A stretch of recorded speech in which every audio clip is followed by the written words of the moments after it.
Hi. Today I'd like to talk about expectations and how they can actually ruin your health. In particular, expectations in relationship. So lately, I have been talking to many clients about what I call the apple and pineapple syndrome. So it works pretty much like this. Apple and pineapple got together originally because Apple thought that the pineapple was quite an interesting fruit. It was quite different, a bit adventurous, a bit tropical, juicy inside, a little bit tough on the outside. Now, over time, what happens is that Apple expects the world to operate in a way that matches the apple. So starts expecting for the pineapple to show its love and care in a way that an apple would do, and starts being upset because that doesn't happen. So it could be that in many cases I see women, for instance, who would expect their husbands to be more attentive or perhaps more affectionate, or maybe they want them to talk a little bit more. And so they start complaining about them not caring for them. And at the same time, the poor pineapple has been working very hard at showing love and affection, but in a different way.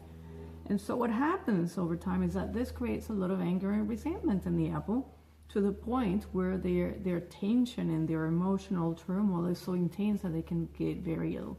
Now, I've seen a lot of different instances of sickness in apples. For example, it could be things like peptic ulcers, a lot of back pain, headaches, digestive troubles, bowel problems. In the end of the day, what is happening is that they live in bitterness in this relationship where they feel not loved and cared for. So what are the solutions to this problem? Well, there's basically three.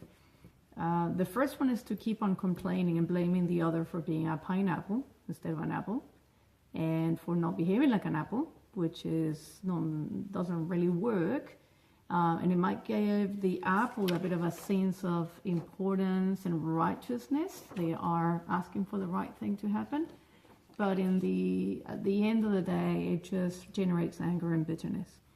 Option two is leaving the relationship. However, it's very likely that that pattern of expecting from reality things that we like only, and the ones that fall into our worldview, it's very likely that's a pattern.